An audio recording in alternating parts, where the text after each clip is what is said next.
Well, good morning, everyone. We'll get started. My name is Bree Jensen, and I'm the Outreach and Partnerships Officer here at Pepperdine Graduate School of Education and Psychology. We want to thank you for spending your Saturday morning with us. We're so happy to be presenting the presentation for you all today. We're focusing on advocating for social change, which I know is a huge topic right now. How do we move the needle in our social issues that we care so deeply about that are happening in the world? So thank you again. I have the incredible team on from our MA in Social Entrepreneurship and Change program that's hosting this presentation today. That program, I'm actually a second-year student in, so not only do I believe in it, but it's really been transformative in my own life. So I'd love to share more of my own personal story in that program as well. But first, I'd like to introduce the program chair, Dr. Stephen Kernan, to share a little bit more about the program and welcome you all in today. Dr. Kernan? Well, good morning, everybody, and thank you for sharing your Saturday morning with us. Look forward to an engaging discussions. And again, you'll hear a little bit more from me toward the end of it about our program, but we are the Social Entrepreneurship and Change program at Pepperdine, and we're a master's program, and we have campuses in DC as well as in West LA. But we'll tell you more about that because it'll be put into context when you hear these wonderful speakers and just to how you go about advocating for social change. So thank you for being with us today and look forward to speaking with you a little later. And Bree? Thank you so much, Dr. Kernan. Yes, you'll definitely hear more from Dr. Kernan throughout the day, as well as stories from our alumni from the program, people that sit on our board will be hosting. But before we get started, we'd like to do an interactive activity with all of you just to see who's in the room and get to know you a little bit better. If you haven't done so already, please feel free to rename yourself. You can use the three little dots in the upper corner of your screen and name yourself maybe from the organization that you're coming from, as well as your name. So we'd love to get to know you. So the first activity we're going to do is from menti.com. So you can do this on your computer or on one of your devices, your iPad or your phone, and you're going to go to menti.com. And once you get there, you're going to put in the code that I'll show you in just a second. So once again, menti.com. And at the top of the screen that I'm sharing right now, there's a code. And maybe someone can put the code in the chat as well. I'm not seeing it because I've got my bar at the top, but you'll put in that code. And the question that we're asking this morning is, what are two of your social issue focus areas? So maybe you focus on making a difference in mental health access. That's my issue, so that's why I say that first. Maybe you're a youth advocate. Maybe you focus on food insecurity, or you focus on women's rights. Please share maybe two of your top focus areas.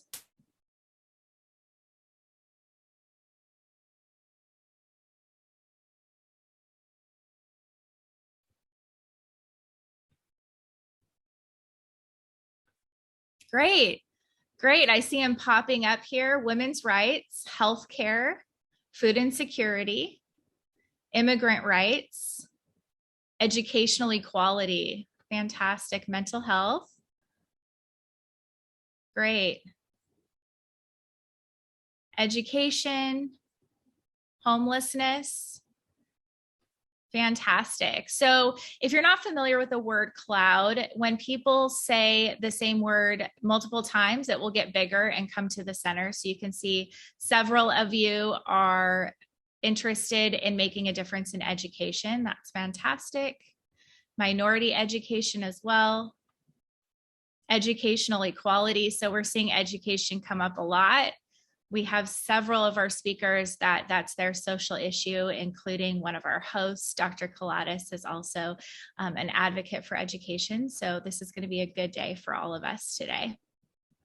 So thank you so much for sharing that. We're going to screenshot it and share it in our reply email so you all can see who's in the room. This is a fantastic opportunity also to network within the chat with fellow advocates and people that are in social entrepreneurship and change. So thank you so much for joining this morning. And we are going to go right into our first conversation, our fireside chat. I'd like to introduce to you, and we'll get this slide up in just a second. Our first conversation is going to be hosted by our very own Jer Boucher.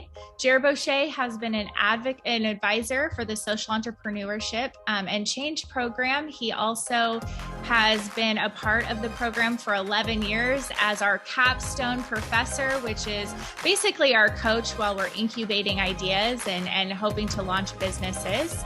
He has been an entrepreneur in the United States and elsewhere for more than 40 years. He has delivered keynote speeches or conducted master classes in 43 states and 21 countries, and has long been recognized as one of the founders of the social entrepreneurship and social enterprise movement worldwide. We're so honored to have Jer hosting this incredible session. And our guest is Isaac McCoy. Isaac McCoy, first name William Isaac McCoy, goes by Isaac, is an educator, entrepreneur, professional mentor, and a business development executive skilled at navigating the busy intersection of nonprofits, public entities, corporations, and social impact investments. A former White House appointee in the Obama administration, leading economic policies and initiatives to support the growth and sustainability of minority-owned businesses. Isaac is the co-founder of the Jammy Group, a social impact and business development firm, and the I2J Group, a private equity firm that defines success by measuring profit and purpose. So incredible. Dedicated to educating the next generation of business leaders and influencers, Isaac serves as the dean of the School of Business, Entrepreneurship, and CIS at Stillman College. Isaac and Jer, we're so honored that you would spend your morning with us. We look forward to this conversation. Take it away. Thanks so much, Bree. I really appreciate you people pulling this together for us and giving me a chance to reconnect with Isaac. We've known each other for a number of years right now, and I'm going to just jump right into this because he has a lot to say. And I think it's important for all of us to hear it, not just people out there who are coming to us to visit us for the first time, but myself and others as well. So this is just the general thing that Bree was talking about. We're here to talk about how you make a change in your social issue that's sustainable and systemic. So Isaac, as a beginning, you spent your life advocating for sustainable systemic changes in social issues through your roles in government, business, education, and nonprofits. I mean, executive positions in all those areas. Why did you decide to diversify so broadly? And why do you think it's important for all four of those sectors to be involved in any given social issues?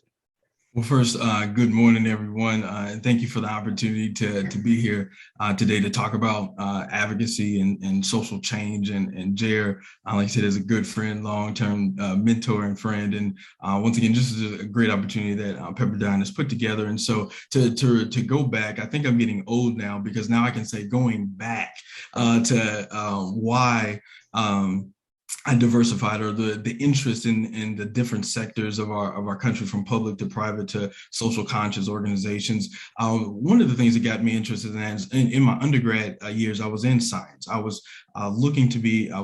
pursuing a medical degree. But one of the things I was looking at with the medical degree was really to be impactful to change the quality of life of individuals across the globe. And as I matriculated through our program academically and had internships at hospitals locally in the town, I started to realize that healthcare wasn't just the only way that you can increase an individual's quality of life. There was the social determinants of health. There were other things that impacted it: public safety, education, economic development. These things mattered. And so when I realized if to get to my goal of optimizing and increasing quality of life, I had to be broad. I had to understand these other aspects and perspectives in our world.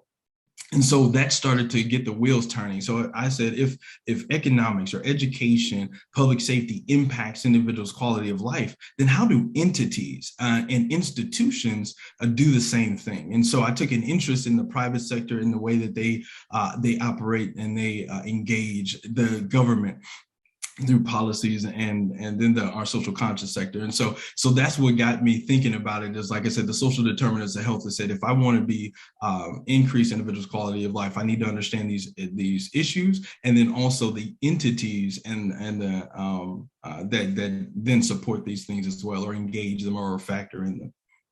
And then to your second point, why are they important? And one of the things that I mentioned before is, once again, when we look at the quality of life, these are entities that have a perspective. They have different resources. They have different talents, influences on all the social determinants of health. And so to work with them at the intersection, not in their silos. So for instance, the public sector, they set the tone, they regulate, they set policies, they set the groundwork, they set the soil in which things are built out of. And so understanding how policy impacts your social change, not only in the immediate, but over a period of time. Government or public entities are extremely key in this. Then we have the private sector. Those that, it drives our economy.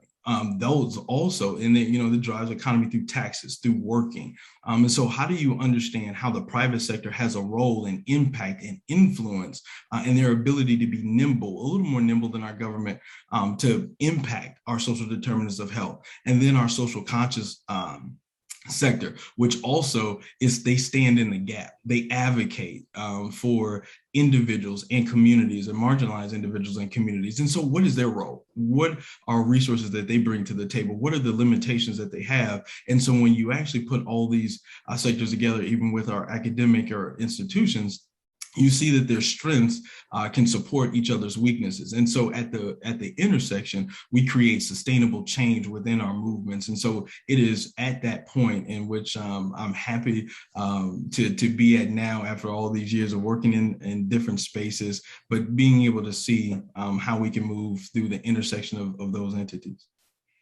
As you've been moving through them, Isaac, I'm curious about what's been your greatest challenge in advocating for social change, and what strategies have worked for you guys along the way? And even more importantly, I think, what strategies haven't worked, and what lessons can those failures teach us?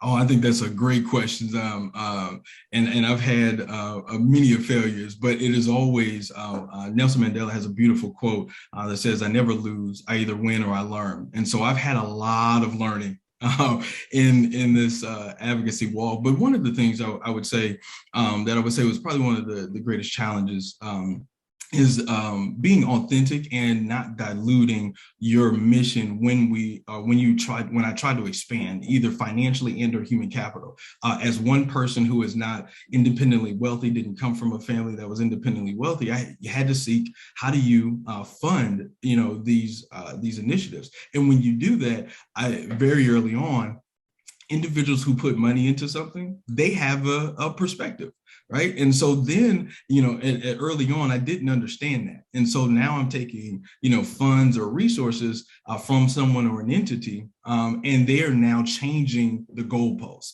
or the objectives in which we were moving toward. And so that was one of the hardest challenges, is how to say no to individuals who are looking to help, but may not be directly aligned, or that may move us off our goalposts. And so I think that was one of the greatest challenges, is understanding, who we can use to help build capacity, both on the human side, human capital side, as well as financial.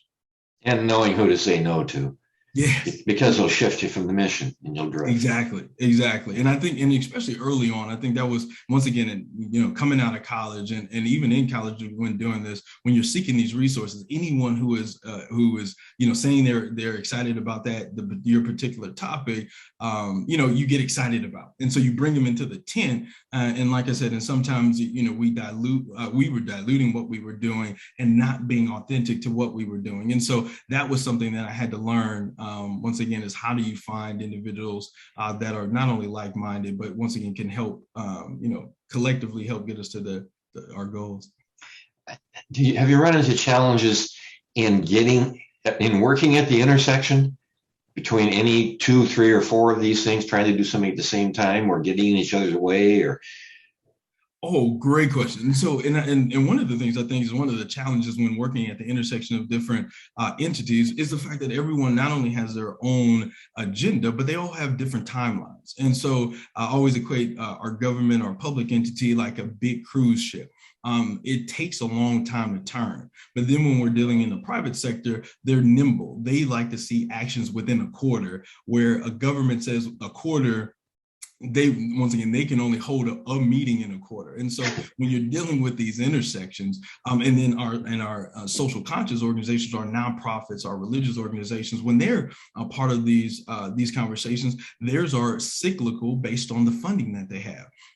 And so the challenges are, how do you then keep individuals' attention when timelines and or resources aren't aligned? And so that is a extremely hard thing to do. Once again, if a nonprofit loses funding in a year, are they still at the table? Do they still have the same capacity? The government, once again, if they say it takes 3 to 5 years, then private sector companies or more nimble companies are saying that's too slow.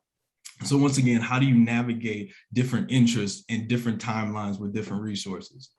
Have you seen any change in the willingness of the 4 various sectors to actually work with those in the other sectors? Does it happen more than it used to happen?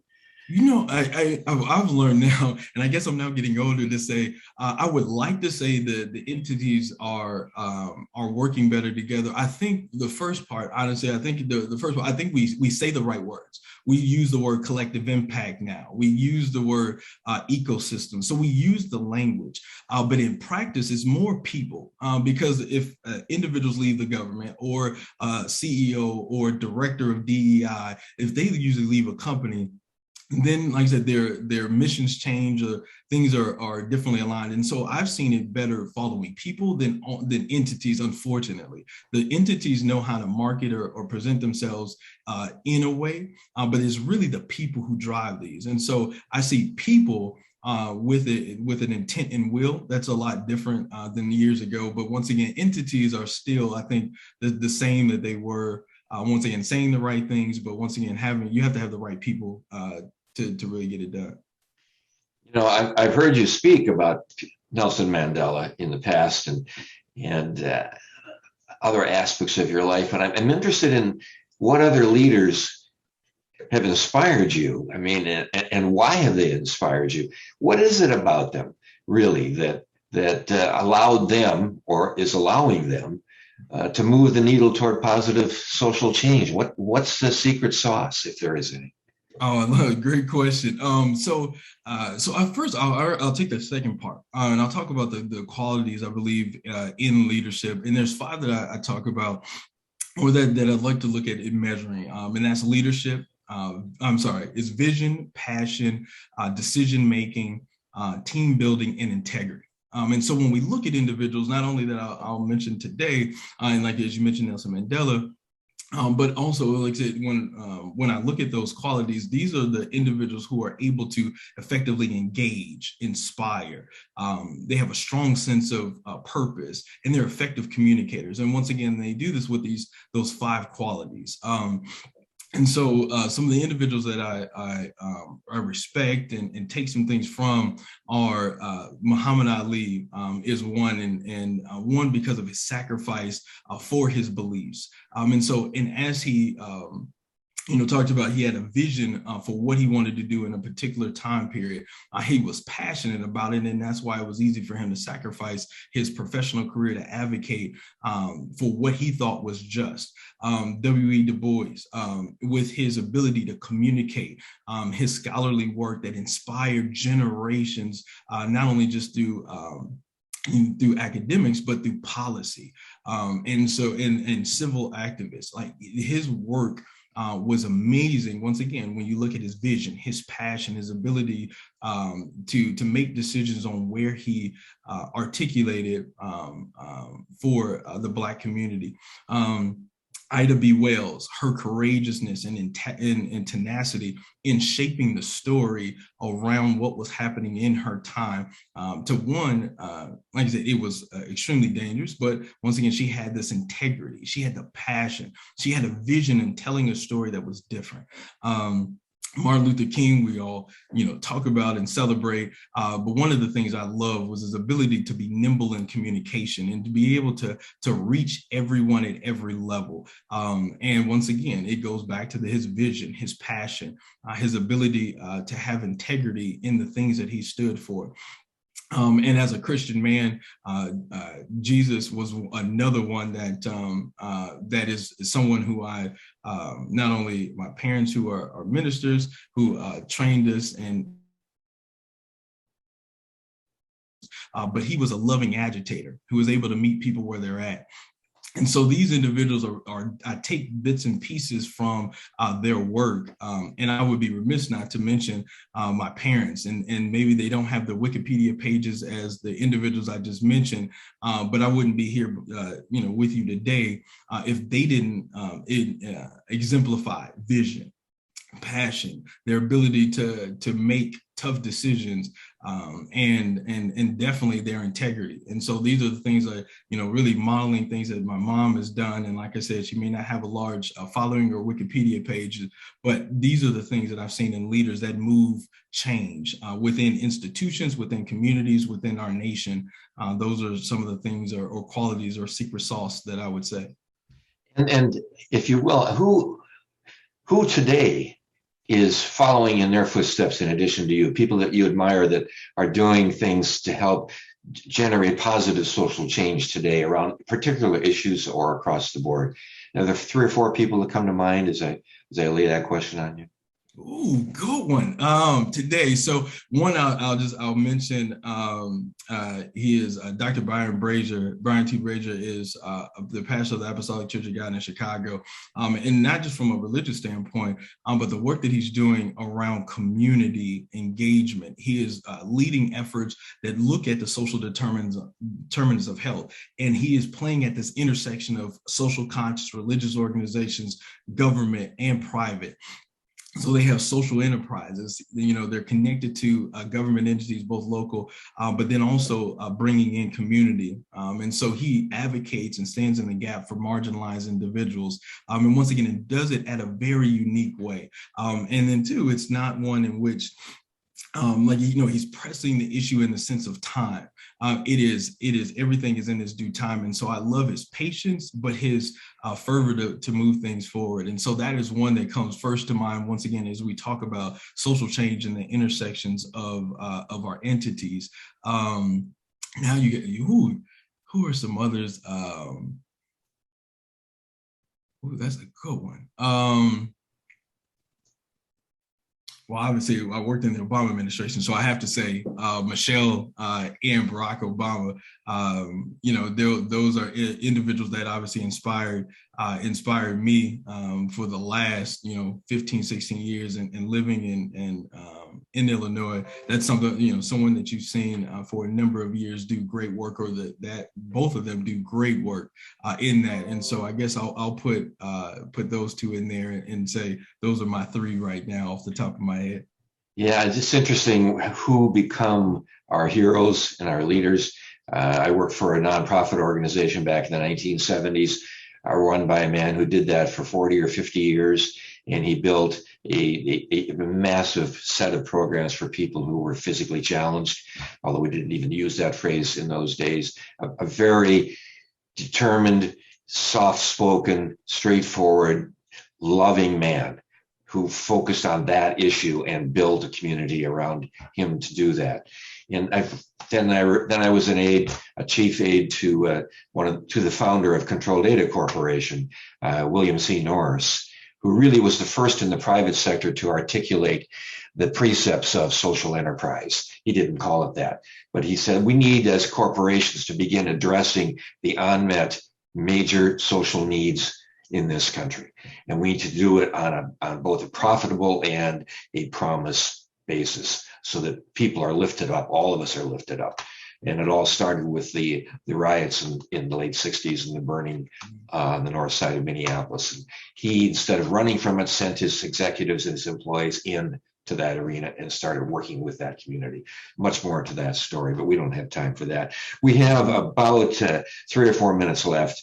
And, Isaac, it often seems to take forever, as you said, to create a positive social change. And so many people become weary and discouraged along the pathway. How can we help them? What wells can we draw from to rejuvenate them, keep them motivated, regardless of whether they're students or already working in government or in business or in nonprofits or education? What's the single most important advice you can offer them that will keep them going and bring them with you, or have them follow you? You may not bring them, but they'll follow you. Oh, that's a amazing question, and I wish this was I heard this conversation about 20 years ago to see how do you continue not to burn out. But I think over the years in experience, one of the things that I think is extremely helpful is know thyself, know yourself. One, understand your limitations, right? So we care about a particular issue, but that is not just us. We have relationships, be it romantic, professional, and or family relationships that also need our time and our attention. And so how do you now understand yourself in this space? So I think that is key, because then you understand when you need to recharge, when you need to step back, when you need to invest in yourself to continue this work, because it is a life's work. And so knowing yourself and knowing what other things are pulling on you and how your cup gets full, I think is first and foremost, because, once again, if we, if we're not physically, mentally, and socially at our best, and then we're not giving our best to our cause, we're not standing in the gap the best we can. And then also, I would say, how do you build a team? In a support structure that is not only challenging you to continue to do great works and stand in the gap, but how do individuals bring you additional information and perspective, but then also some encouragement, and they pour into you. If we those who have either marched or did sit-ins, if you were doing it by yourself, you would only last so long.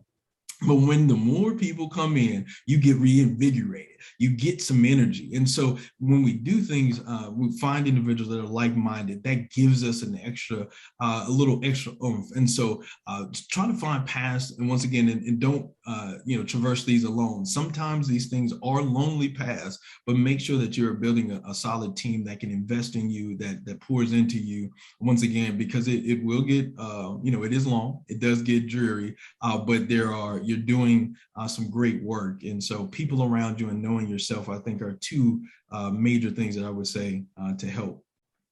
Authenticity, absolutely. That's really what is the beginning point, because you cannot be somebody that you are not, and you cannot fool people that you are something that you are not.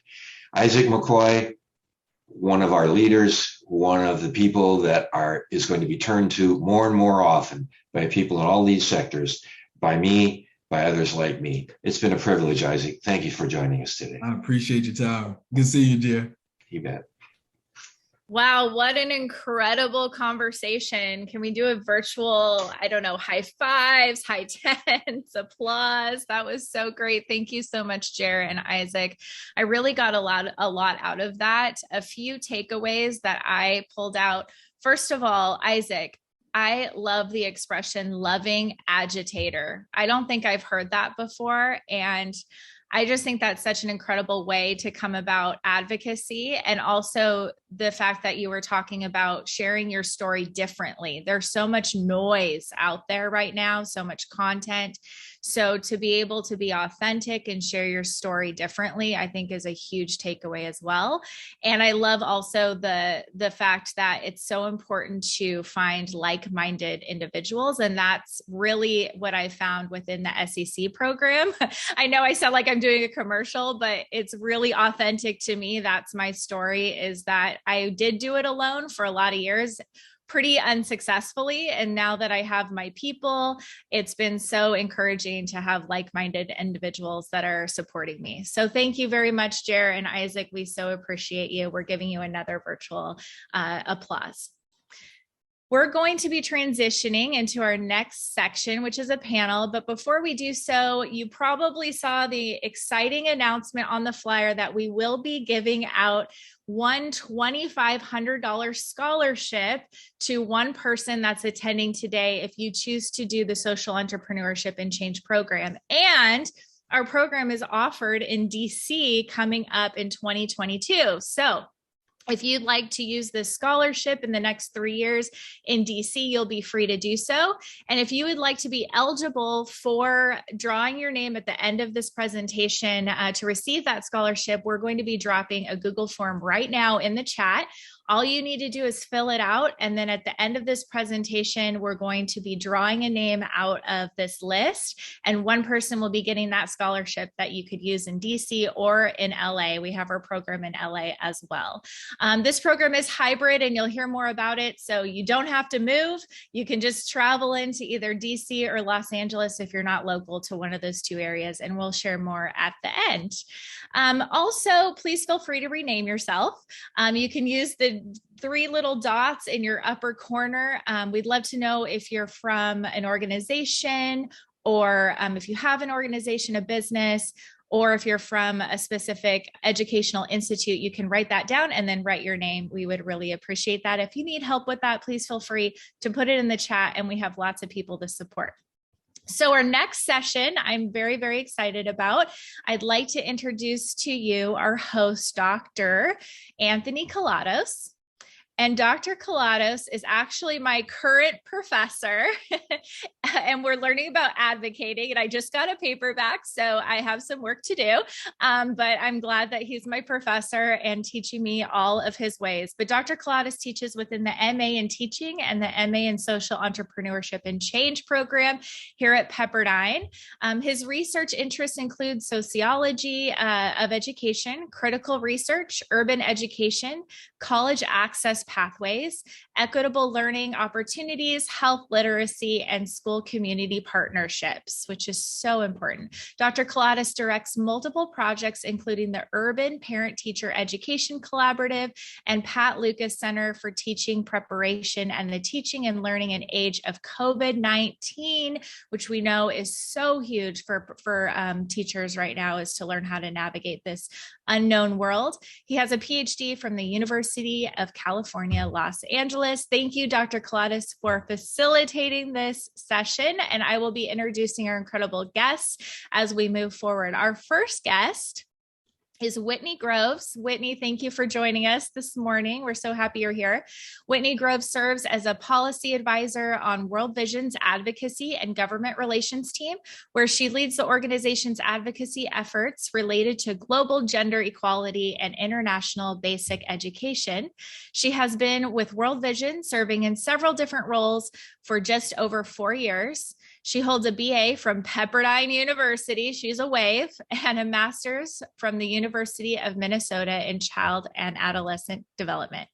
Thank you, Whitney. And then we're going to be moving on to Michael Huang. Michael, thank you so much for spending your morning with us. Michael is the Vice President of Learning and Practice at Community in Schools, where he leads a team to provide training and technical assistance on integrated student support to local affiliates and communities around the country. Prior to joining CIS, Michael provided consulting services to federal agencies, managed leadership development programming at the Council of Excellence in Government and Partnerships for Public Service, and served on the founding team that established the Big City Emergency Managers. He holds a master's degree in public policy with a concentration in budget and public finance from the George Washington University, and a bachelor's from Claremont McKenna.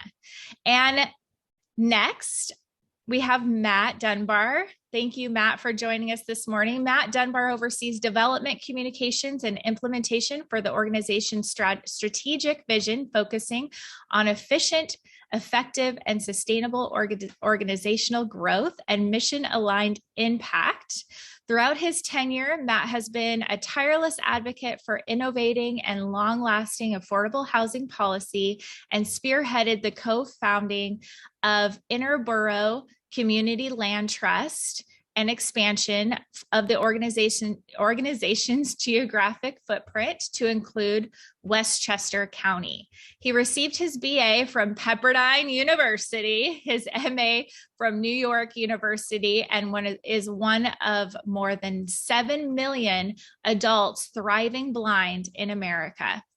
We're so honored to have all of you. Thank you for spending your morning, and we'll get right to it. Dr. Kalatis? Yes, good morning. I want to thank you, both the panel and everyone, for joining this morning. It is bright and early here in Southern California. I don't think it's an accident that the light is starting to come out right as this conference is beginning. So I think there's something very symbolic there.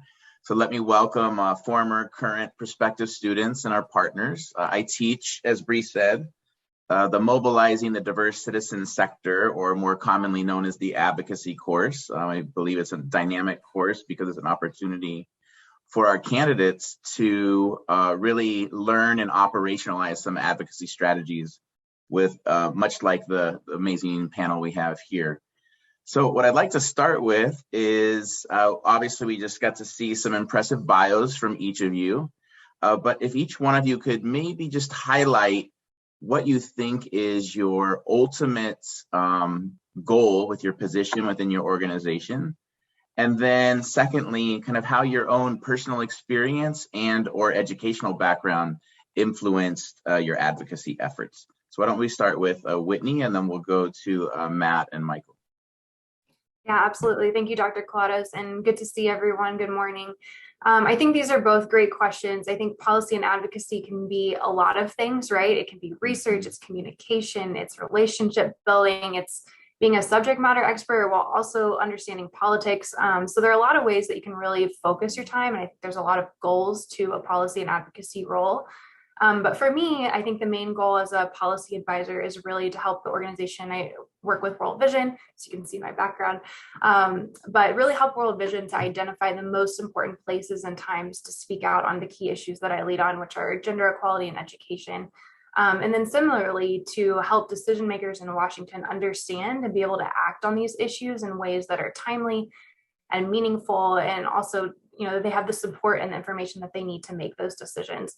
So I think there's a lot that goes into those aspects, but that's sort of the main goal in my perspective. And then I'll just quickly say, sort of on the personal side, I think I grew up in a family of advocates, and both my parents are lawyers, and I eventually married a lawyer. So advocacy is more of a survival tactic in my life, but it's always been a natural gift and something I've been passionate about. I actually, as a kid, used to do advocacy campaigns around the house whenever I wanted something for my birthday or Christmas.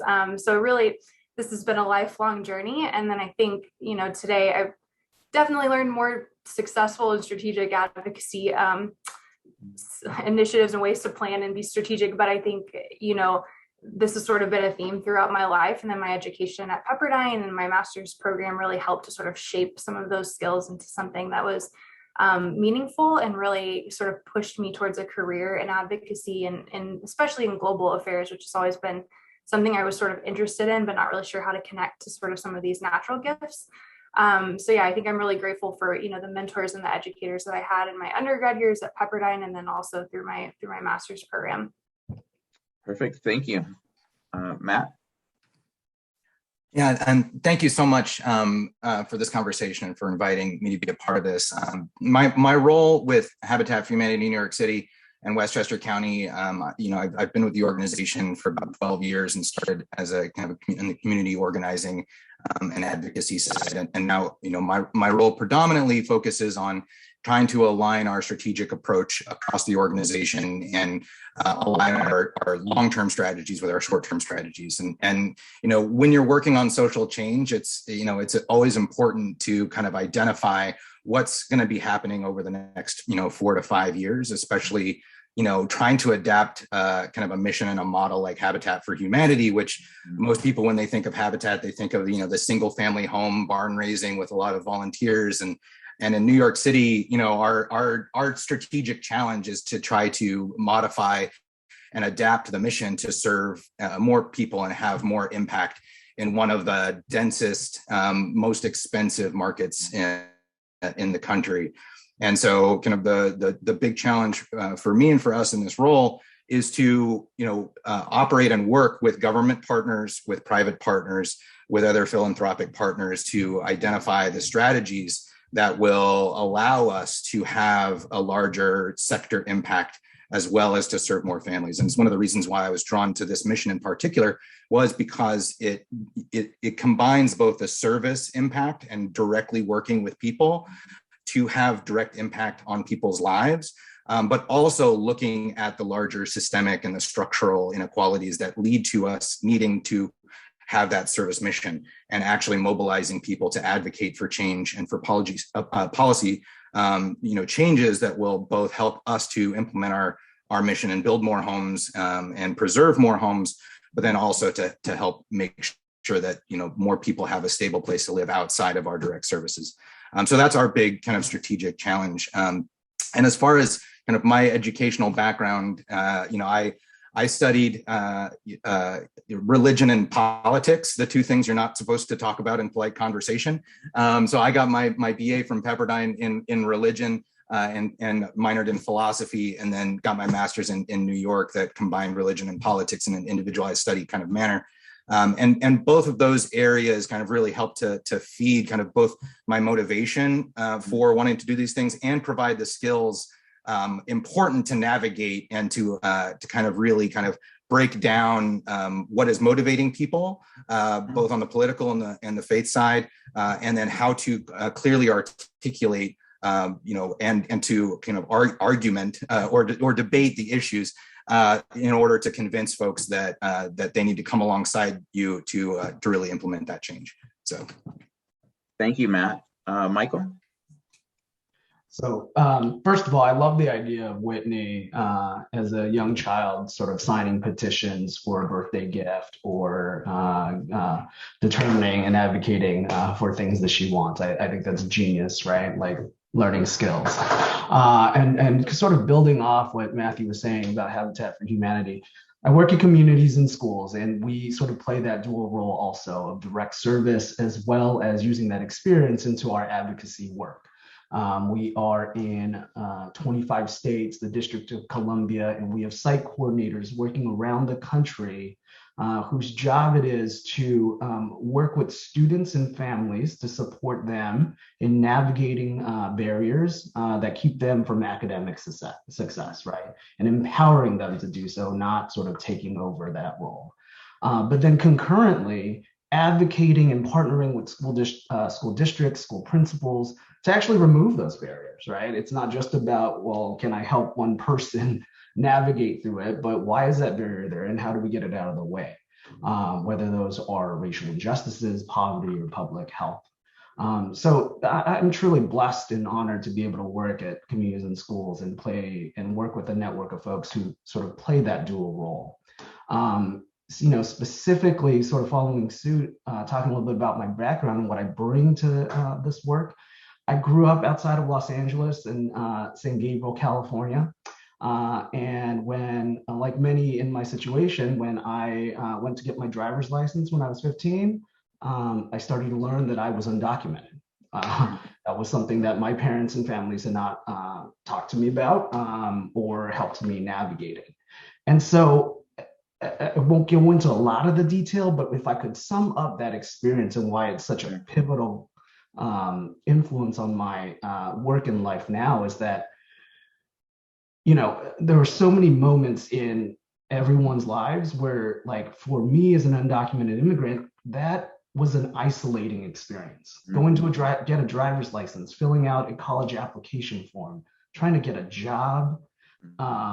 Every system that I walked to, culturally layered onto it already, was something that like I don't trust anybody and I'm taught not to. And every form is incredibly difficult.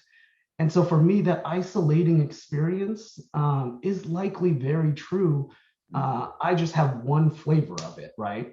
Navigating systems and structures in poverty, when you're living in poverty, can be an isolating experience, or sort of disconnected youths and homes. And so what I love about communities and schools, and what we really try to sort of think about in our work, is that we're placing a site coordinator in that school to build relationships and make these experiences a little bit less isolating, and really benefit from all of the community resources that are out there, that we as a community, as a society, intend to be accessed, intend to be used, so that we can lift people up and empower them to succeed.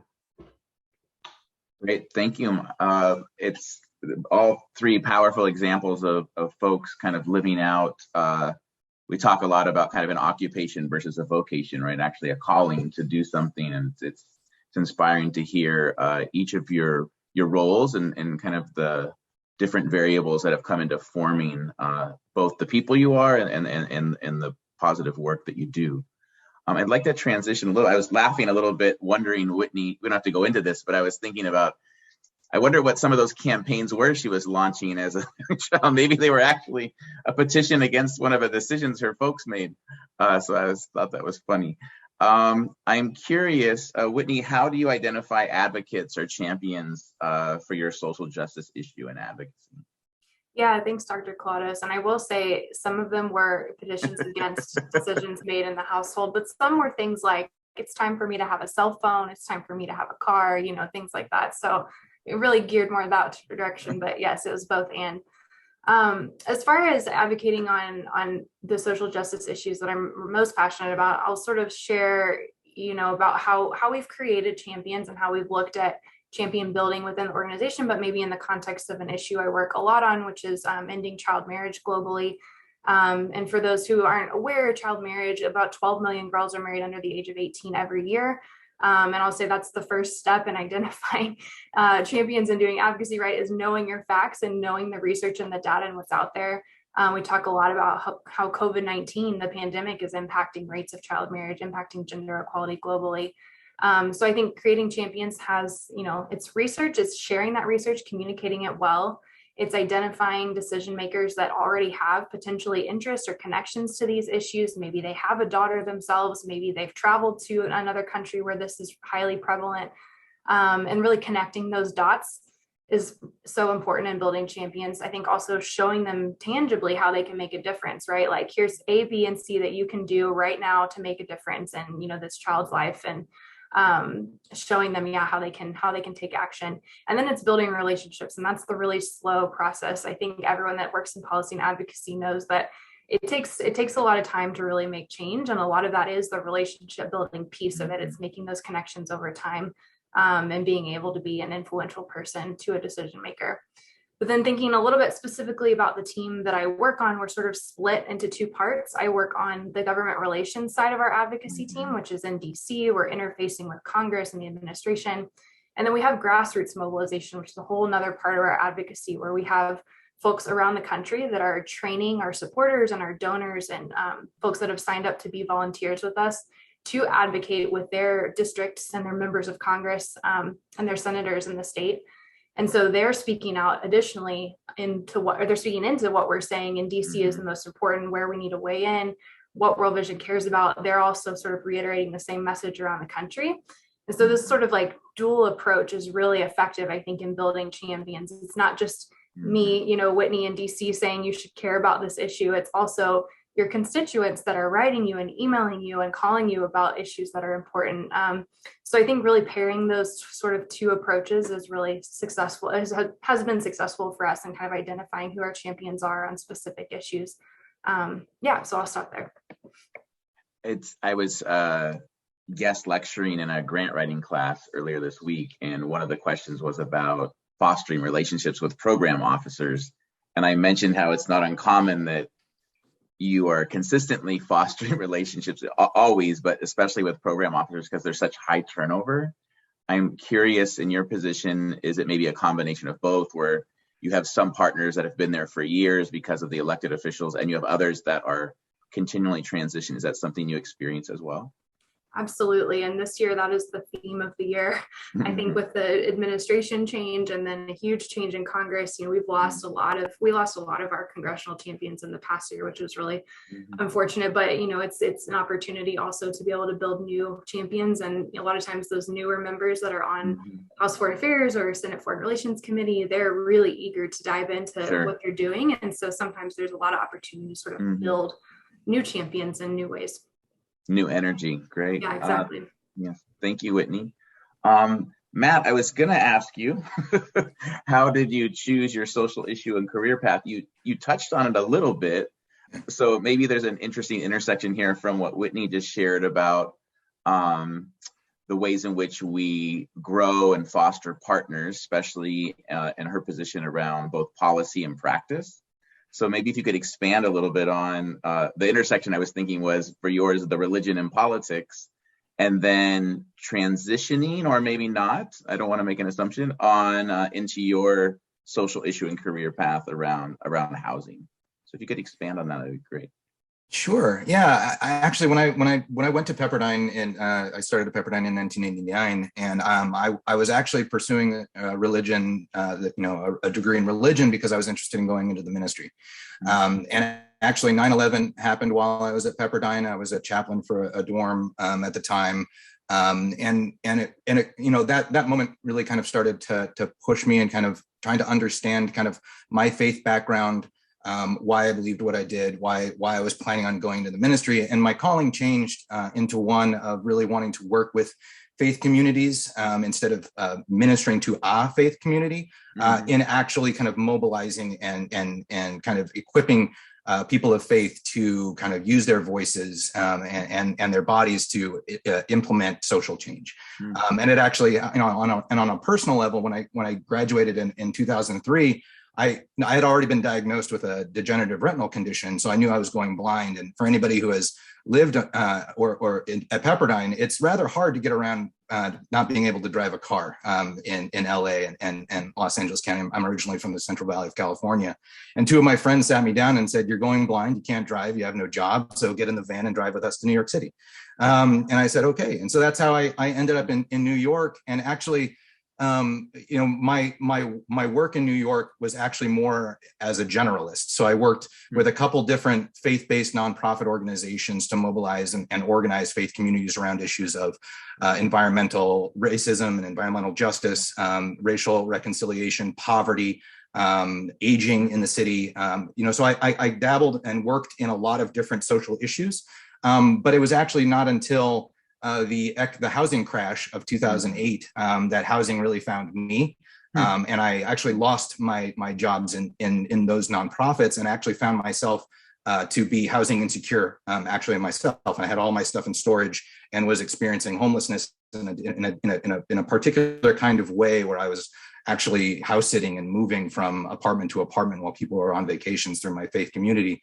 And so housing obviously, kind of touched a particular place for me. And it was during that time that I was actually hired with Habitat for Humanity. And so my specialty in housing was actually learned on the job. It wasn't ever kind of incorporated into my education, but through lived experiences and learning about issues of segregation, racial inequality, redlining, and kind of the black-white homeownership gap, the access to equity. All of those things kind of were more learned on the job once I was actually brought into Habitat and the housing issue through more of a generalist community organizing background. Interesting. I know here in Los Angeles, and I'm assuming in DC and in New York, it's an interesting juxtaposition right now around the increasing number of folks experiencing homelessness, as well as this strange kind of migration of folks that are working from home and expanding the size of their homes to have a home office and Can you speak a little bit about how that might be, what's happening in Westchester, and also kind of how you're approaching that contradiction as well? Yeah, I mean, I think going through the pandemic, everybody realized, how important home was. Like for a time, everybody, the mantra was stay home, and for so many people, home, many, in New York City and the Westchester region, there are tens of thousands of people that are experiencing homelessness, and the majority of them are children. And for other people, home is not a safe place. Might be overcrowded, and in times of pandemic, we saw it became a unhealthy circumstance for many people that were living doubled and tripled up, or experiencing domestic violence and conflict within the home. So home is incredibly important, and home office is, has definitely kind of expanded the way we think about things. And so for us in New York City, we're constantly trying to identify ways that we can bring the Habitat mission and innovate it in a way that will give more people access to the equity building opportunities that home ownership brings. So we're looking at strategies around converting rental buildings to tenant-owned cooperatives. We're looking at ways for folks to age in place, to supplement their income by creating accessory dwelling units, or converting basement apartments, things of that nature that will help to supplement income and also create affordable housing in new and unique ways. And that's happening up, and that conversation is happening up in Westchester and in New York City, but also ways that we can create housing that will be affordable for generations, so that we don't end up, contributing to the, gentrification and displacement based on economic factors. So there's a lot of challenges, but a lot of opportunities, in this time in kind of our mission in New York City and the region. Great, thank you, Matt. I know one of our colleagues, Rich Little, with the Kensington campus and Chapter 3 in Lancaster, California, is doing some exciting work as well about how we can both solve some of these age-old problems and think about new ways to do it. So thank you. Absolutely. Michael, currently within community and schools, I'm curious, what is the greatest kind of challenge impacting your organization's ability to improve the lives of students and their families, especially trying to navigate kind of this educational pathway? Yeah, thank you for that question. I think there are two that come to mind that I just can't sort of like isolate or separate. And one is probably super topical, obviously, with the pandemic. At the start of last school year, we were sort of responding to news and data out there that 3 million students were disconnected from their from formal public education during that time, and we were very sort of heightened. That was a huge alarm for us, right? And so we really focused on student engagement throughout the last school year and this school year. Some of our local affiliates, like CIS of San Antonio, really provided that kind of innovation or ideas of saying, like, well, let's get a re-engagement coordinator out there into the community, knocking on doors, bringing resources to families, and also helping them be aware of how to plug back into schools. Where are they? What do they need? What might be some of those barriers that are disproportionately impacting them? And that's led us to start this year by putting out an investment to surge the number of re-engagement coordinators to pair with our CIS site coordinators, right? Part of that, though, is our challenge there is we worry that re-engagement, then the goalpost gets set at, well, is the student physically back in a school? And that's likely not enough, right? We can make sure that the student is back in the school, but true student engagement is going to come when that student is engaged socially, emotionally, mentally, and physically. And so we want to make sure that, again, schools are built in a way that teachers aren't the only ones wearing all of these hats, and there are others in that school who can be a team, who can bring in the community to attend to these other needs, and recognize that the two work hand in hand, social, emotional development with learning. And the two work together. I think the other challenge our organization faces that, if I could share with this group, is more of a real talk, right? Is this organization's been around for 40 plus years. And we've, a central challenge that we continue to kind of turn at is trying to move the communities and supporters and our own staff and our own held beliefs from a charity mindset to what our chief equity officer calls a justice mindset. And that gets right back to what I started, where we talked about direct service of students and being able to empower them, to also partnering with schools and systems to remove barriers and change that, right? And not seeing, and I say partner very intentionally, right? Not seeing them as sort of some ambiguous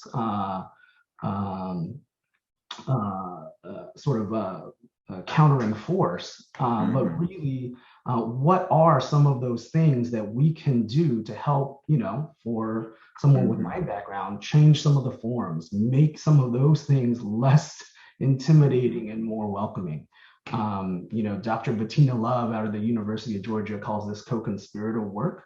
And I think as an organization and as a network, we are very committed to that value and to the concept and to that aspiration. And we're still trying to brainstorm internally and externally about, well, what are those things that we can do and that would demonstrate co-conspirator work. It's a lot of my work throughout the day is working with a lot of teachers in schools and at night as well in the coursework with the graduate students. But a lot of the pressures, the pressure points, I think, that are emerging, kind of working with, I won't say post-pandemic at all, but I will say kind of the reopening of schools. The teachers are feeling incredible pressure to have to make up for all the lost learning throughout the pandemic right now in the last 3 months. And the families, and I'm sure you know this, are still trying to figure out how to re-engage in ways that are authentic and, as you said, empowering. Because Mary Johnson, a good friend of mine and a partner of the program, she's the founder and director of Parent U-Turn, does very similar work to community and schools. She makes the argument that actually, while communication may have increased in the fact that a lot of parents and families and guardians were learning how to log on and check out work. And she argues that in many ways throughout the pandemic, she thinks that it was one-way communication, more of the schools and institutions kind of telling parents what they needed to do, and that we need to figure out how to reconnect in a way where it's two-way communication, where, as you said, empowering parents is so critical. Curious if you're seeing any of this or maybe some other challenges that are emerging kind of in this reopening. Yeah, absolutely. Our CEO is out in the community prioritizing re-engagement right now, right? And again, very delicately using phrases like post-pandemic or returning to normal. And in fact, he Ray Saldana very much specifically talks about, listen, we can't go back to normal because normal wasn't working for everyone. And so, our programmatic, because I focus on our coordinators around the country and the training and support that we can provide them, right? And this year is actually focused on family engagement. It's focused on how to do it meaningfully so that the answers we get about family engagement is not, let's throw a pizza party because we know pizzas will get parents to come, and focus more on, well, what are some of the decisional aspects that we can learn from parents and learn from students in their own education, so that we can change, what our incentives are in school. Like, how are we hearing from these communities very specifically? And again, it's sort of not a approach that we have a solution to. We are sort of actively listening right now by being in the community and having folks take the time to have those conversations. Perfect. And I would imagine all of us would agree that one of the key components is you have to actually be in the community you're advocating alongside with, right? We can't do a top-down approach, nor can we assume that we know what the needs are. So it's each one of you is shared in ways in which you are, once again, developing partnerships and fostering those relationships with the community, not from kind of a colonial or post-colonial approach, right? But actually working alongside with and beside. That's powerful. We have a couple minutes left. I had a separate question, but I actually want to transition because I liked one of the questions Jer asked Isaac earlier. If each one of you in maybe 30 to 45 seconds could share someone that inspires you, somebody that helps you to sustain in your daily work. I'll leave it at that. Whitney? Yeah, sure. I think it's a great question. And I think for me, I've been really inspired in my work by young activists and really incredible young leaders. We have a lot in our programs around the world that are doing advocacy at the grassroots level in different countries. I think a good example that probably folks have heard of is Malala. I've loved following her journey and sort of seeing her from Pakistan and becoming this really global face and advocate for education, for girls' education. So I'd say that's one for me, but there are many names that go unknown that are doing similar work around the world that have been inspiring to me as well. Great, thank you. Matt? And the person that first comes to mind is actually Clarence Jordan, who many folks may not have heard of, but was the founder of Koinonia Farm down in around Americus, Georgia, where Habitat was founded. And Koinonia is was a Christian, interracial, pacifist, kind of environmentally conscious community that was in the heart of rural Georgia and founded, pre-civil rights movement, where that kind of community was not, like, let's just say it was not welcome at that time in that place. And the work and the community that they built there became the inspiration for the founders of Habitat for Humanity, the founders of the Community Land Trust movement, to bring people together and to really see land and access to housing, as well as collective ownership and coming together for kind of the larger social change. Clarence Jordan and his work and theological work in that space really helped to inspire a lot of people, including myself and the Habitat mission. So I would want to highlight his and the work of Koinonia Farm down in Georgia. Great, thank you, Matt. Michael? Ooh, this one's tough. I don't know why I have such issues sometimes with these questions. So I might be giving a cop-out one, but I'd like to my answer is sort of more generically these roles of educators and site coordinators. I think I get the privilege of being able to travel before the pandemic to a lot of our communities and meet with teachers and site coordinators and sort of see the quiet work that they do every day, see the things that they are doing to really make a system a little bit more accessible. And so if I could lift up and name them all, I probably would, but my memory's terrible.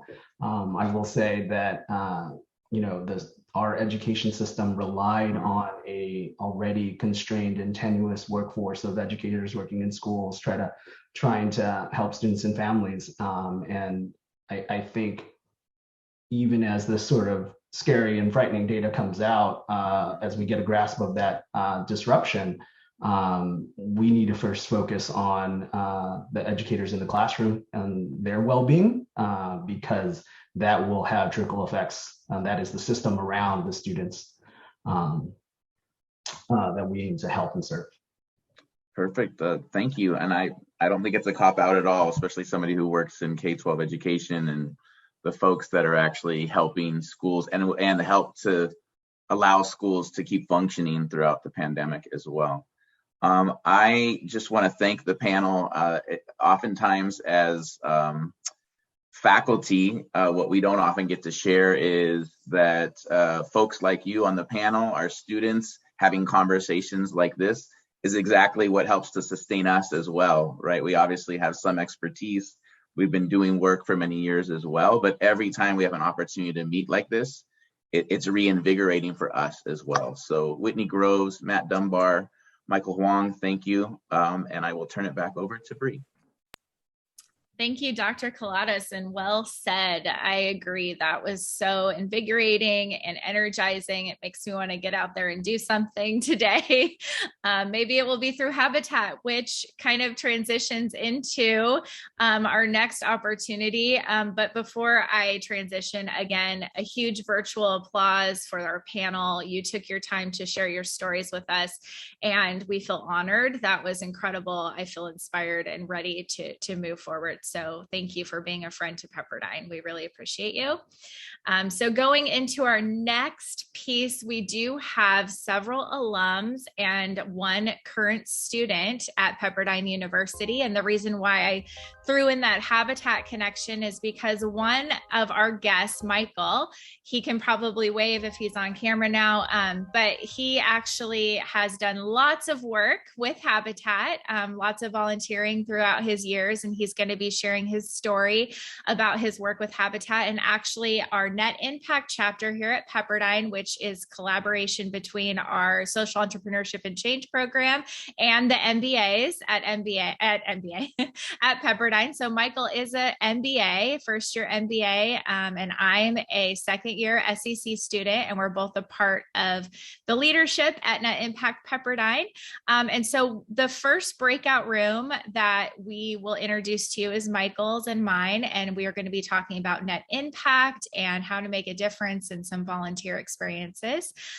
So at the bottom of your screen, you'll be able to see where to choose a breakout room, and you can choose based on these three. So the first one, like I said, is net impact. The second one I'd like to introduce to all of you, Chris. Chris is an SEC alum, and his social issue is equity and equality. And Chris has been a great friend to the SEC program. He's constantly coming back and serving the community. And so we're so thankful for Chris's work with the SEC program. And you can choose room number 2 if you'd like to learn more about that social issue. And then room number 3 is going to be Casey. We can have Casey hop on. Hi, Casey. Good morning. Good morning. Casey is also an alum of the SEC program, and her social issue is environmental sustainability. So access to food equality and sustainability and food chain and all of that great stuff. And so if you're interested in learning more about that social issue, or if you care deeply about it, then you're going to choose room 3 when you choose your breakout session. So in these breakout sessions, we're just going to spend 10 minutes learning from each other. We're going to have opportunities to collaborate and bring up strategies and ideas just to help each other out. And then what I would like for you to do is come back and join us in the main room again in 10 minutes, because our next speaker and the last speaker of the day is going to be Charity Wallace. And I am very excited for all of you to listen to her story. She has a great organization, and she also worked for Laura Bush, and she was her chief of staff as well as the Bush Foundation. So please come back into the main room in 10 minutes and text your friends and send them the direct link, and we'll get everybody in here so that they can feel inspired as well. And we are going to move on to our final segment of the day. Thank you all for all the presenters today and for joining us. Really excited to introduce our next presenters. So first I'm pulling up my bios, transitioning out of the breakout rooms here. But I'd like to first introduce our host, Dr. Christine McGinn. Dr. Christine McGinn is a psychologist and organizational consultant. Her work in private practice included outpatient and inpatient services in the mid-90s. She served as chief of psychology at Los Encinas Hospital in Pasadena, California, happens to be my hometown. She served on nonprofit boards, including Hidden Harvest and the LA Free Clinic. Because of her interest in working with organizations, Dr. McGinn returned to graduate school and earned her MBA at USC. Today, her focus is on social entrepreneurship and helping small businesses succeed. And Dr. McGinn feels privileged to serve on the Pepperdine's advisory board for social entrepreneurship and change. Thank you so much for hosting this incredible session. We're really looking forward to hearing the conversation, and I'd like to introduce our guest. Happy to be here, Bree, and looking forward to our conversation with Charity as well. Awesome. Thank you. So Charity Wallace, and Charity, thank you. I know you're a busy woman and you're joining us on a Saturday. I'm sure you have lots to do today, but I want to thank you from the bottom of our hearts for joining. Charity is the founder and president of Wallace Global Impact It's a strategic, mission-driven, and pioneer executive leader with expertise in social impact, foreign policy, global development, and women's empowerment. She most recently served as SVP and Managing Director at the U.S. International Development Finance Corporation, overseeing the team working to cultivate private sector investment in projects across strategic regions and sectors including healthcare, technology, and energy, promoting foreign policy and national security. Wallace was the founding vice president of the Global Women's Institute at Bush Institute, and she served as senior advisor and chief of staff to Laura Bush. Wallace served in Bush administration for all 8 years, most notably as Director of Advance for the First Lady and Deputy Chief of Protocol of the United States. Wallace earned her master's degree in international relations from the Fletcher School of Law and Diplomacy at Tufts University. She serves on the advisory boards of All Together, Forward, Acola Academy, the School of Public Policy at Pepperdine University, and is a senior advisor to Concordia and Strong Women, Strong World. She's a member of the Council on Foreign Relations. She just has a few incredible things going on in her life, just a few. And so we're so thankful that you're sharing your insights with us today, Charity, and I will let you two take it away. Thanks. Great. Thanks, Bree. Well, Charity and I've had a chance to talk over the last couple of days, and I'm so inspired by your background and your work, and really looking forward to our conversation. But I wanted to start by talking about your work at the George W. Bush Institute, where you advocated for so many different issues, including global women's initiatives, First Ladies Initiative, Pink Ribbon, Red Ribbon, and the Afghan Women's Project. Yeah. Tell us a little bit about why you chose to focus on women's issues, if you would. Sure. Well, thank you all. Can you all hear me? Can you hear me? Okay, good. Yes. Okay, good. So good morning, everyone. I'm so thrilled to be here. And thank you, Dr. McGinn, for hosting this conversation. And Bree, thanks for the invitation to join this morning. It was very interesting. I worked in the Bush administration for all 8 years. And so when the administration ended, Mrs. Bush asked me to come down and be her chief of staff and transition her. And during that time, we really thought about what they would spend their time on for the rest of their lives. And women's issues were something that Mrs. Bush championed as the First Lady.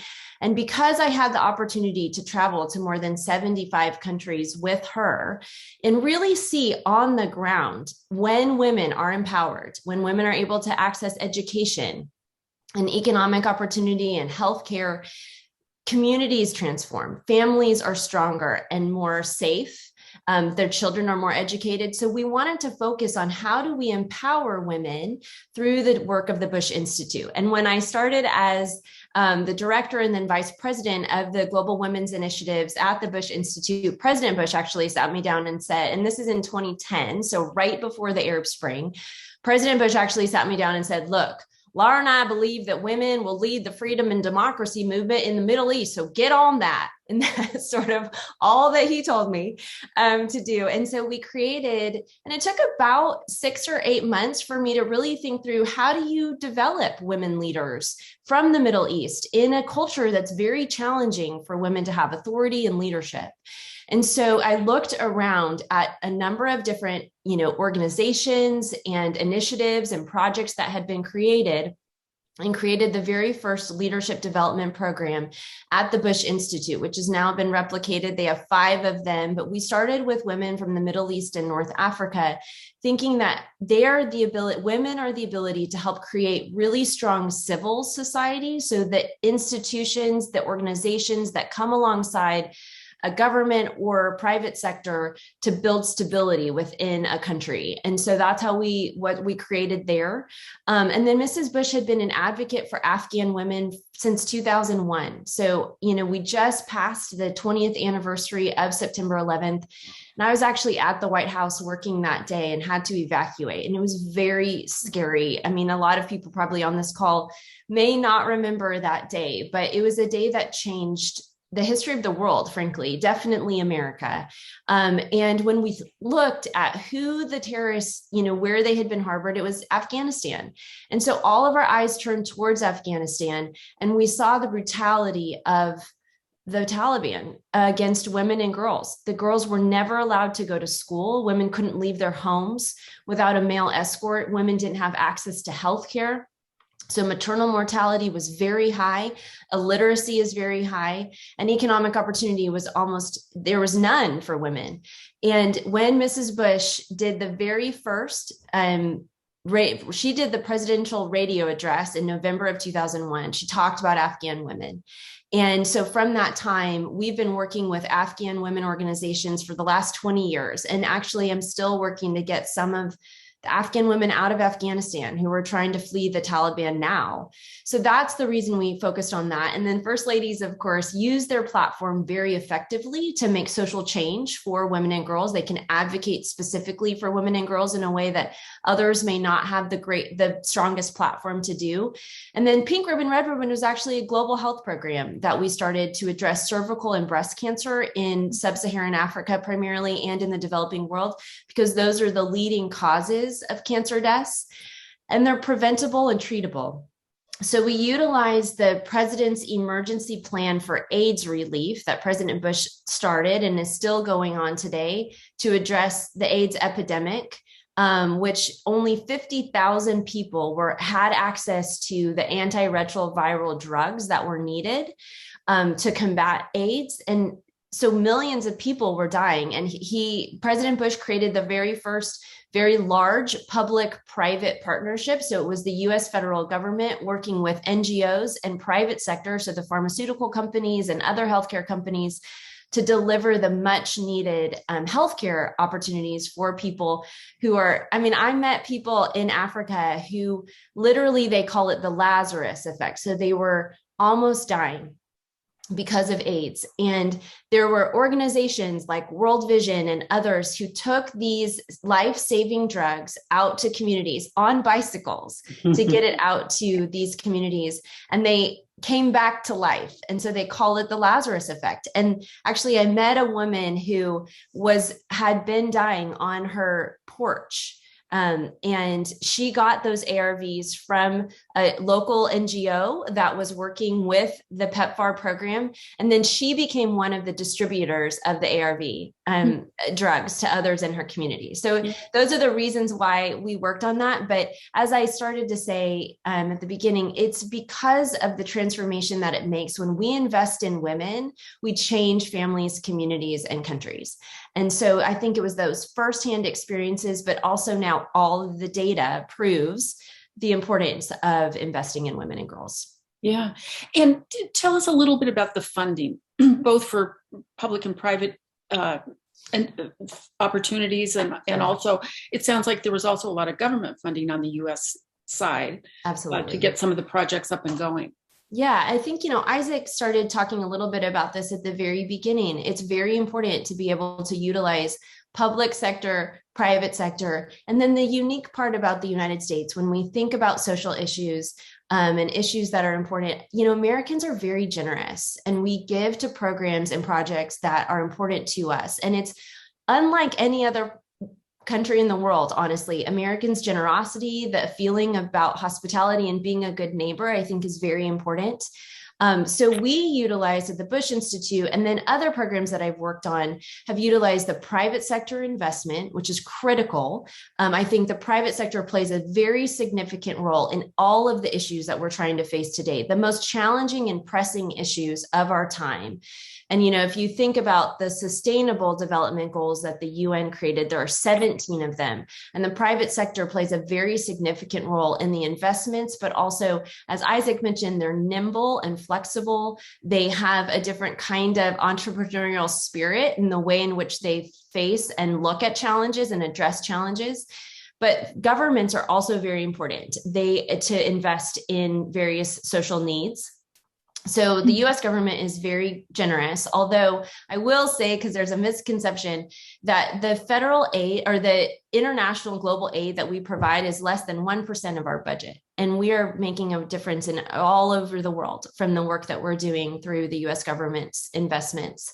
And then, of course, NGOs play a very significant role. They can raise money, but they're also on the ground, which is really important. I think that local touch is critical to facing and addressing challenges.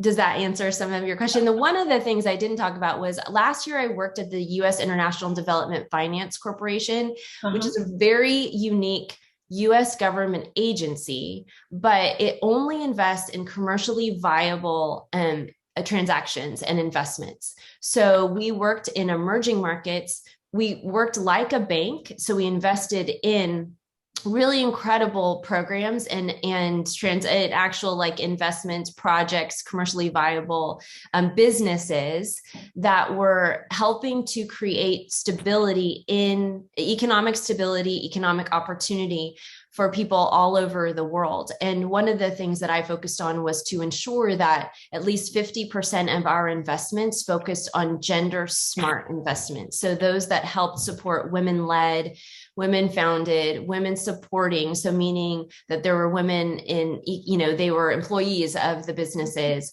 or products and services that disproportionately helped women. And it was very important during COVID in particular, because women were disproportionately impacted last year, as we know. Well, and it seems like it's really important, especially for the social entrepreneurs, to have access to various types of funding. That's right. Rather than having to go out and find it on their own. I mean, to link up with some of these agencies and some of the opportunities there. Absolutely. That are already in place and have some structure and strategy and a lot of thought behind what they're doing and who they fund. Tell us a little bit about why you started your own group, the Wallace Global. I really thought about the experience that I had, which I've been so blessed, honestly. When we talked about my journey was from a volunteer that walked in off the street, wanting to work for Dr. Condoleezza Rice. And I believed in Governor Bush and his compassionate conservatism and the other programs that he was working on, and, ended up working for the Bushes for 16 years. But throughout those experiences, because of the travel that I had, because I was able to work with nonprofits along the way, and then worked in for-profit companies, and then utilized that, the government, I worked in the federal government, obviously, for many years. So I really wanted to utilize my passion, which is to improve people's lives all over the world and help people have a greater impact through their work. So I work with large nonprofits, so large NGOs that are primarily focused on global reach, as well as corporations, family foundations, and then some others, individuals even, that really to help them think through how do they improve their impact. And a lot of that is by designing really creative partnerships. So maybe things that are a little bit outside the box, but how do you utilize the federal government? How do you utilize even local government programs that can stimulate or come alongside, leverage those with private sector or nonprofit work to have a greater impact? So that's the reason I wanted to do it. I feel very passionately about, one of the things I think about is helping people, and primarily women, reach their God-given potential and help them make a change in their own lives and communities. So that's what drives me. Yeah, that's wonderful. Can you speak a little bit about social entrepreneurship and change? I know in the master's program, it's about building or being part of a sustainable organization. And I think it can be done in a couple of different ways. It can be ground up, or it can be working within an existing organization. That's right. Could you talk a little bit about opportunities or how you see people being able to fit into existing corporations that really, I think, are becoming more and more mindful about a lot of the social justice issues that we're talking about today? Absolutely. I think that's absolutely true. We have seen a shift in the last several years towards what we've all talked about today, DE&I, so diversity, equity, and inclusion, about thinking about corporate social responsibility was sort of the first wave of what we're working on now. ESG is another thing that a lot of companies are working on. So that means environmental, social, and governance. And those are the policies and programs, initiatives, and projects that companies can put into place within their company, but also as whatever product or service they provide, it's a focus on those things. And I think social entrepreneurs are very critical. Where I would start from a social entrepreneur is, what do you know the most about? What are you the most interested in? Thinking back on what really makes you excited, I think, is where people should start, or seeing a need. And I think it's interesting, you think about some of the most successful companies are those that this is a funny example, but like Spanx. So she thought of a need that she had, and she created this $1 billion company for women. And it's something that, she needed. But when we think about social entrepreneurship and social change, as we look around, what are the issues that are most critical in your community or in the nation or in the world that you feel the most strongly about? And then building, I think, to your point, it's important, especially as people are launching. A lot of times I've learned so much from the experiences that I've had in various backgrounds or institutions. So whether that be the federal government, a for-profit company, and then bringing my passion, my expertise, my network, all the things that I've learned into that to create initiatives, to strengthen initiatives or projects within a company. I think that's a way in which we can have a significant difference. So we're not all just launching our own programs, which is also our businesses, which is also very important. But I do think that there is something to be said about joining a company and bringing your passion, your vision, your mission, your thoughts, again, your experience, and then also learning so much from others about what are the most effective ways to pull the levers. I think data now helps us identify what those levers are, how we can pull them effectively. And I'll just say, I feel very blessed. One of my clients right now is World Vision. I am so impressed by the holistic approach that they provide for all of the issues. So they really look at a person from their birth all the way into their late years, and how do they address each of those needs, whether that be starting with maternal health and maternal mortality. And then, so my point is, these holistic approaches are actually very critical, because oftentimes we do silo ourselves in addressing issues. And I think if we step back and look from a very holistic perspective, it will actually be helpful. And that is one of the things that I do as far as partnerships. So sometimes I put kind of unique partners together that may not all be working on the exact same thing, but some of the either the skill set or the projects that they're working on can bolster another type of initiative. So one of them you and I talked about was something called the MOMS program at the Development Finance Corporation. And that stands for Maternal Outcomes Matters. And we had the Development Finance Corporation, which we were investing money into different businesses that were helping. So that could be healthcare companies, it could be hospitals, it could be kind of unique, even taxis that were taking women to the clinics. Those are the types of investments we were making. USAID was a partner, and they're doing more of the grant making, huge projects that they invest in around the world. And then we worked with Credit Suisse, which was our private equity bank that actually invested alongside of us.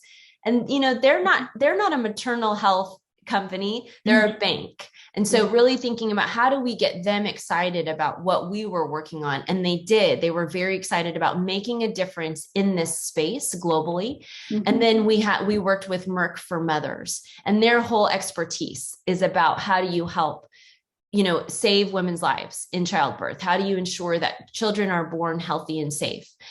So those are the kinds of ways. And my whole point of bringing that up is really thinking about how do you bring your own expertise, but also think creatively and outside the box of what your company or what you can be doing as a social entrepreneur to engage with other partners to make a greater impact. Yes, it seems like that creative thinking is so important.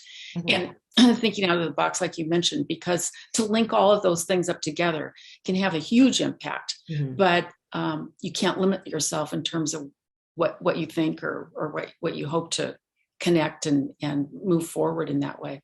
That's right. What would be your biggest one or two ideas to share with other social entrepreneurs? I mean, in terms of what they can do to move some of their ideas forward. That's kind of a hard question. But I'd love to, I think about leadership, first of all, and what does good leadership look like? Isaac referenced this earlier this morning. It's about being a visionary. The people that I know who have had the most significant change, I'll give you an example. Nancy Brinker, who I worked for, she was the chief of protocol when I was the deputy chief of protocol. She started Susan G. Komen for the Cure in the 1980s, and her sister was Susan G. Komen. And what it does is address breast cancer. And at the time that she started it, you were actually in newspapers not allowed to print the word breast. So it was hard to talk about breast cancer when you couldn't even actually address it in written word from newspapers. And, so my point is she had an uphill battle, but she sort of doesn't take no for an answer. So she thinks very creatively. She is very passionate about what she's doing. So I'm only giving her as an example because it's somebody I learned from. Like I said, she's a visionary. She knows her mission. She doesn't take no for an answer, and she goes out and gets different partners to come alongside of her. She's created one of the world's largest nonprofits that is addressing a single issue in the entire world, and it's changed women's lives. She's worked with the healthcare industry. She's worked with the bra industry. She's worked with, she's worked in all these different industries to gain awareness and influence. So my whole point of saying that is, I think as a social entrepreneur, really think about what is your mission? What is your vision? It can get really challenging sometimes because there's probably lots of no's. And I would say just get along with a partner to help encourage you to keep honing your thought, honing your idea. And then approaching different people. A lot of the approach has to do with what are the innovations that you can provide that are different, or what are the ways in which you can address this issue and bring others along. And sometimes that helps with raising funding, frankly, and funding is hard to get, honestly. So if you can get with like the Small Business Association may have some opportunities for that. VCs obviously do, they're very hard to get money from. But I would say, there's really neat organizations. There's one actually that I've worked with as a mentor called it's Unreasonable is what it's called. And they work specifically with social entrepreneurs that are addressing major issues that we face as a globe, as a world. And, they're ones I would say, look at the ways in which they're approaching their issues. They're all for-profit companies. And Unreasonable has a group of investors that come alongside these social entrepreneurs, both as mentors. So I think mentorship is actually very critical when you're starting something. And then also they have investors and funders. So that's a really good model to look at and see who might be part of that you could replicate or come alongside with. I think those are some of the biggest issues. I think the mentoring piece. I also think being able to pivot is really important. And it's hard. I mean, people, once you have an idea, you honestly think, I don't want to have to pivot, but that's actually creates resilience and it creates sustainability. And so I would say, don't be afraid to pivot. No, I think that's a good point. And I think that's part of being able to thrive and go on and not feel defeated in that way. Well, I want to thank you, Charity. It's been great. I've loved having the opportunity to get to talk to you a bit and to find out more. And I have to say, with you and all the participants today, even though I've worked in this field in one way or another on boards or serving or working with people, it's just touched me in a much deeper way. So thank you so much for the opportunity. I really appreciate it. And thanks to Pepperdine for hosting this. This is I'm a Pepperdine grad, so I'm very proud to be here today. Yes. Good. And we're so delighted to have you. And at this point, I'll turn it over to Dr. Kernan. Thank you. I'm not Dr. Kernan, but I will step great. in. Okay. Sorry about that. No problem at all. Charity and Dr. McGinn, that was amazing. Like, truly, I know amazing is an overused word, but I really mean it. Huge thank you, big virtual applause. There were so many things in there, Charity, that I was writing down. I felt like I was in a master's seminar. So many practical nuggets in there that I couldn't write fast enough. So a couple of my takeaways: I love your emphasis on partnerships. I was at a conference recently where a woman who was advocating for justice was having a hard time getting some legislation. It was basically around the issue of life in prison for people sentenced when they're youth. And she was having a hard time getting the legislation changed, and she got local businesses involved. And by getting businesses involved in the advocating, the laws changed. So I think those partnerships are so huge. So thank you for that nugget. I loved your story and your journey of just starting off as a volunteer, and look where you are now. So I think that life of service and authenticity and being available and using your gifts and talents is such a huge testimony to who you are and to how we can really see change in the world. So thank you, thank you, thank you. I'm going to be taking back all the other nuggets to my fellow cohort and this recording. So thank you for your time. We really appreciate it. Okay, we're going to be moving on to our next and last portion, where it will be Dr. Kernan, and you get to hear from him and his experiences about the program. First, I do want to remind you, this is the final call to receive that $2,500 scholarship. So for the last time, we're going to be putting the form in the chat, and we'll be drawing names right after this brief presentation on the MA in social entrepreneurship and change. And I just want to say one more time, a huge thank you to all of our speakers and guests. We are so honored that you would spend your Saturday with us and share your experiences. Dr. Kernan? First, I want to be Bree today because Bree has been amazing. As you can tell, she's an amazing person. So thank you, Bree, for all you've done pulling this together. And again, reiterated, all the speakers, all the guests have been amazing. And I've learned so much today, and I'm looking forward to keeping this dialogue going. And with that note, I'm going to keep this very brief as well, because you've heard, I'm just going to give you a top line look at our program. And what you heard today is what we're all about. And if you can go to the next slide. You know, basically, we have two campuses, and you can back up one. Our main campus is in LA, and this is the beautiful Malibu campus that overlooks the Pacific. And our main building is in West LA, and that's where we really do support a lot of our international students. So if you're out there, and we highly encourage you, take a look at us, come to our West LA campus. We have a lot of supportive students for supportive services for our outside the United States international students. But as Bree mentioned, next slide, we are coming to DC in 2022, amazing 2022. And we're going to be located right on Pennsylvania Ave, only a few blocks from the White House, right in the center there. And we have a building there, and we're going to put this program right there. So that you know, we have 15 cohorts that are gone through or currently in our West LA campus, and the DC will be our first one there. So we're looking forward to being there in 2022. Next slide. Now, you've heard this today. I mean, everything you heard from each of the speakers is what social entrepreneurship and change is all about. And we throw in the change because we have to do something about it. But you heard, you know, what it basically comes down to is we're going to draw upon business techniques and private sector approaches to find solutions to social, cultural, and environmental problems.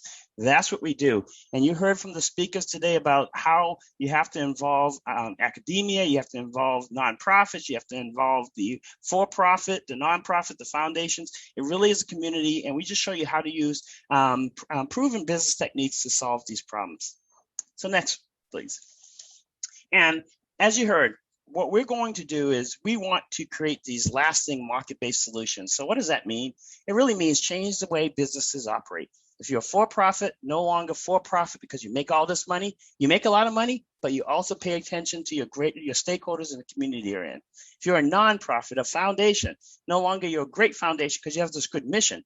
you have this good mission and passion, and you have a sustainable business model. That's what we're all about, and that's what our program will teach you how to do. Next slide. And hopefully you got a sense of this with Jared Boucher this morning, Dr. Colados, people that you heard from. Our faculty want to be there.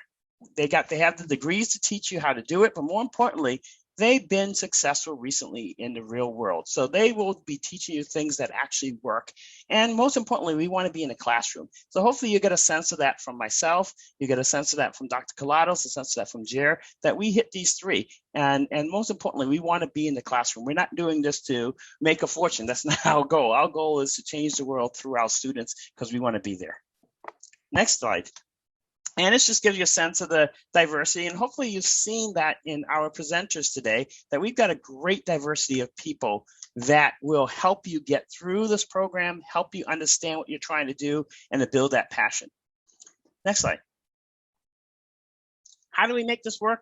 You heard Bree keep mentioning this. We're a blended model. That means that you don't have to move if you don't want to. Some students do move to either LA or maybe in the future DC, but you don't have to. Our program is designed so that you can do this program wherever you are in this world. We will meet for the equivalent of about 60% of the time in person on our campuses, and we'll meet every week synchronously, meaning this at the same time like we're doing now online. This is not an asynchronous program. You're going to get to know your professors, your fellow students incredibly well, because these are the people that are going to help you during and after the program. And we are high touch. We want to make sure that we get you through. So our blended model allows you to participate in this program. And we have students from China, from Africa, from all over South Central, Latin America, Canada, and across the United States that form these cohorts of 15 to 20 people that will travel with you continuously for your time there. Next slide. Really fast. It goes over 5 terms. It goes very quickly. 5 continuous terms, 20 months. It passes very quickly. And the first 3 terms is all about you learning about yourself. You heard about from the speakers how important that is. Learning the framework from which you lead from, which is very important for you to do. Diving deep into your social issue, because it's good to have that passion, but you got to understand the root causes in order to change it and to impact it. And also you learning what an organization is all about, that vision. It all starts with a vision, mission, and strategy. So that's your first 3 terms. Your last 2 terms is all about being applicable, walking away with something tangible. And what you're going to do is you're going to do a global experience where you're going to go to a developing country. And I'll talk about that in a second. But your second year is all about you building a social enterprise, applying it to what you're going to do so that whether you're an entrepreneur or an intrapreneur, and I'll define that later, you have something to walk away with. Next slide. One of the hallmarks that we do is a global experience. We will send you to and this happens in your 3rd term, after you learn all those things about yourself, we're going to send you to a country that's going to make you a little uncomfortable. If you're from a developing country, trust me, we'll find some place to send you. We don't send you there as an expert. We send you there, 1, to understand that most issues have a global component. 2, to understand, as you heard, is that if you choose to work in a certain place, you're going to need to be there. 3, to understand how somebody working in your area of interest actually gets the work done.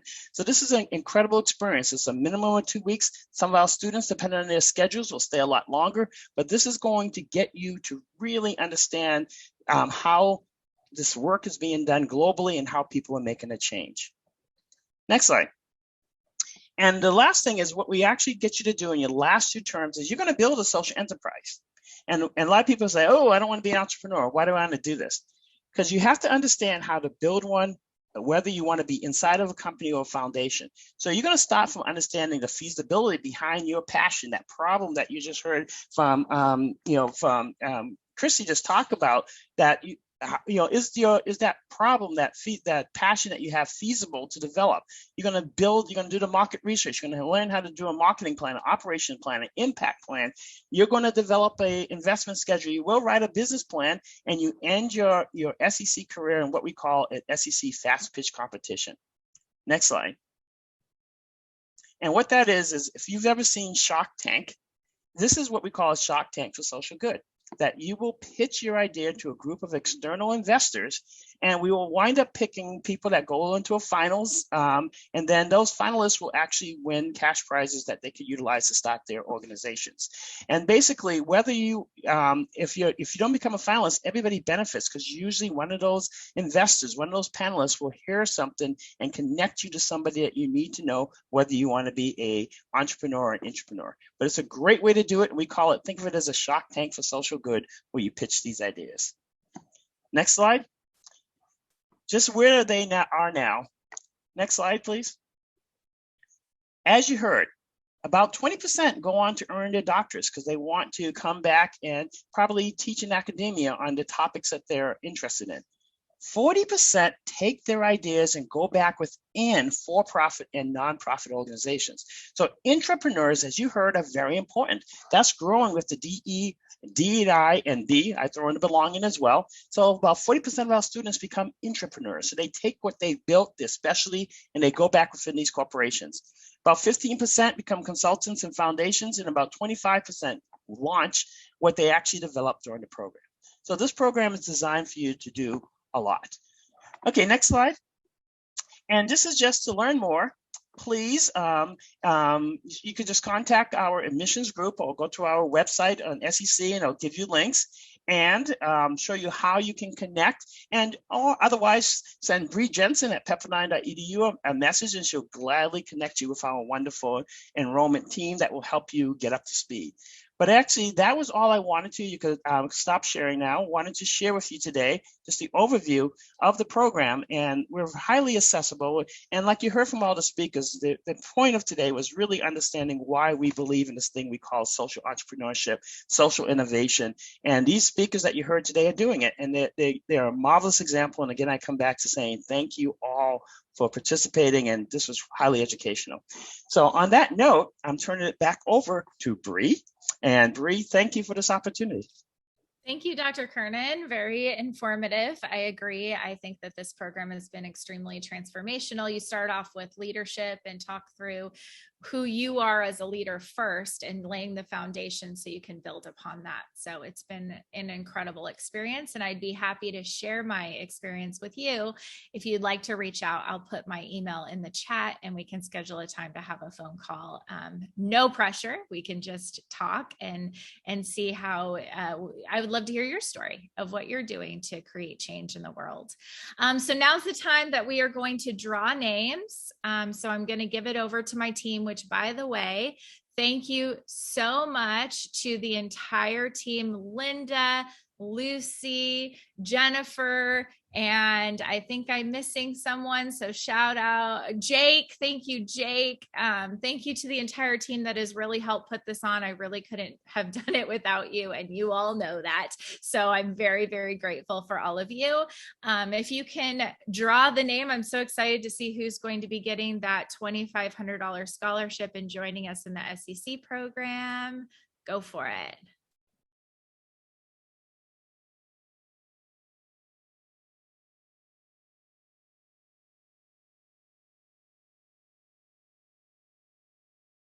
Yeah, Abraham. Awesome. I think I saw you in the chat communicating. I believe you're from Africa. We're so happy that you got this scholarship. Congratulations. Big virtual applause. That's so exciting. Hi, you want to say hello? I can't believe this. Yay. Nice to meet you. Thank you. Thank you. Are you hoping? Yeah, go ahead. I just saw the link on LinkedIn. Usually I'm on the internet looking for a means of opportunity and growing my community-based waste management approach. And then I decided to register. So I can't believe this is true. Like I'm dreaming. That's amazing. Congratulations. So we will connect with you offline and make sure we get you this scholarship and go through all the details of eligibility. Dr. Kernan, do you want to say something? Abraham, I loved your comments that you've been making, and I'm looking forward to learning more about you and telling you more about the program. Congratulations, and looking forward to hearing more about you. Thank you so much. I'm out of words. That's awesome. But Abraham, please make sure that you direct message myself your email address, a number we can reach you on, your information, so we can make sure that we connect with you and move forward with this. So thank you so much. Nice to meet you. Thank you so much. I'm thrilled. Yes. So what a great way to end the day. That's so exciting. I'm so happy. So he just stumbled upon the link, and you just never know what life will bring you in a day on a Saturday here. So, and it's just nice to see how we are a global program. Currently, actually, Abraham, in my cohort, we have someone living in Africa doing the program. So it's absolutely doable. And so we're really excited that this could be an opportunity for you. So congratulations. That being said, I would like to thank everyone again for joining. Please feel free to reach out to me. I'm going to put my information in the chat. Thank you again to the team and the SEC team. I know that there's members that make this program work on with us right now. So thank you to all of you. And I'm going to say my goodbyes. This was such an incredible opportunity, even for me. I learned so much. I'm going to watch the recording many times, and that's truth, and take lots of notes. So thank you again to everyone. And I'll give it over to Dr. Kernan to say his last words, and then we will sign off and go on with our day. Bree, you should have the last words. This is all you that you did. So thank you. So please have the last words and bring us home. Okay. Well, then, thank you, everyone. Have a great Halloween. If you're celebrating Halloween, enjoy your families. And we're just thankful for all of you. Talk to you soon.